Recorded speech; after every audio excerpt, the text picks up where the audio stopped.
Each week, American History TV's Real America features archival films produced by the U.S. government, industry, and educational institutions that take you on a vivid journey into the American past. Everyone is counting the days until the opening of the great New York World's Fair, an exposition symbolized by the Unisphere that dominates the grounds.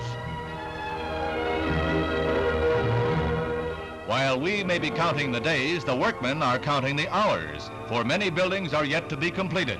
However, fair officials are confident that everything will be in readiness when the gates finally open to an expected 70 million visitors. Most craftsmen are working round the clock to complete the work on time, and the job is tremendous when you figure that there will be 196 exhibitors rolling out those red carpets.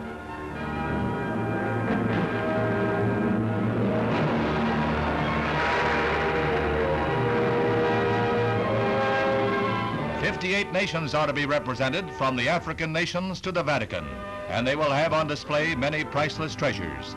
The theme of the fair is Peace Through Understanding, and its aim is the fostering of mutual and lasting respect and the furtherance of common interests and world peace.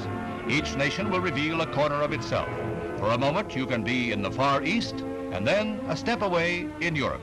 The fair covers 646 acres and is on the same site as the 1939 World's Fair. It will run for 6 months this year, close for the winter, and reopen the following spring for 6 months more. When you come, prepare to spend some time. There'll be plenty to see, plenty.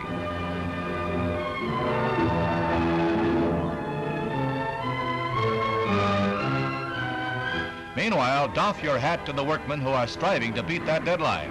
What is now a sea of mud will be rolling lawns. What looks like a jumble of metal and wood will be a sleek pavilion. The New York World's Fair of 1964 promises something for everyone.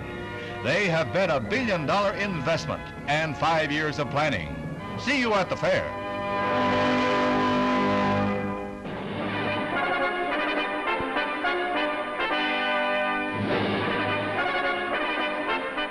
It's the biggest, they say, the most beautiful, the most awe-inspiring, the most colorful, the most spectacular event of this era, the New York World's Fair.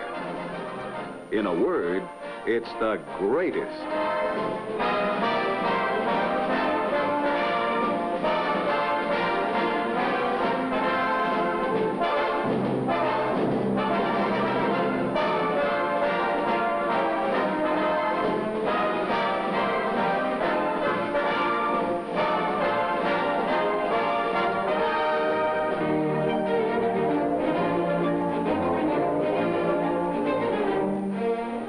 Yes, the New York World's Fair is the greatest.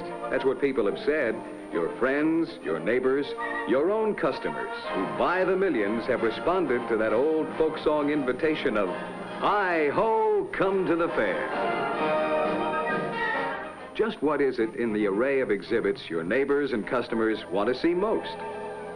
Well, with some, it's the Unisphere, the world as it looks from 6,000 miles away. The largest model of the Earth ever built. An achievement in architecture, it's also the symbol and motto of the fair itself, peace through understanding. Some folks head first for the exhibit where they can see the world's largest outdoor photographic prints in color.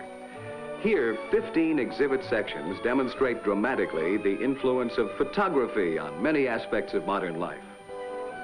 Then there are those who are attracted to a dramatization of the history of electricity, from its beginning to the mighty bang of nuclear fission. And here's the spot they head for, the General Electric exhibit. And these same people probably also take in the exhibit where the wizardry of modern chemistry is presented with entertaining showmanship. A familiar name greets the visitors. And below the name, the most advanced in ultra-modern service stations, designed and built by Sinclair, especially for the World's Fair. The eye-catching circular station is surrounded by 3 circular pump islands. Each island has 2 orbiting satellite gasoline pumps and a central customer service cabinet. Pumps roll to the customer's car as if by magic. This marvel is a first in the oil industry. A world of wonders by Sinclair, the exclusive retail supplier of all petroleum products sold at the World's Fair.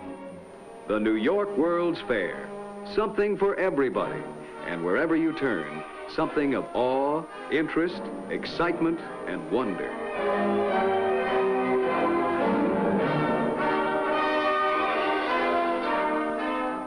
The millions of people who have already visited this wondrous fair dedicated to industry, understanding, and peace are a glowing tribute to the compelling magnetism of the fair.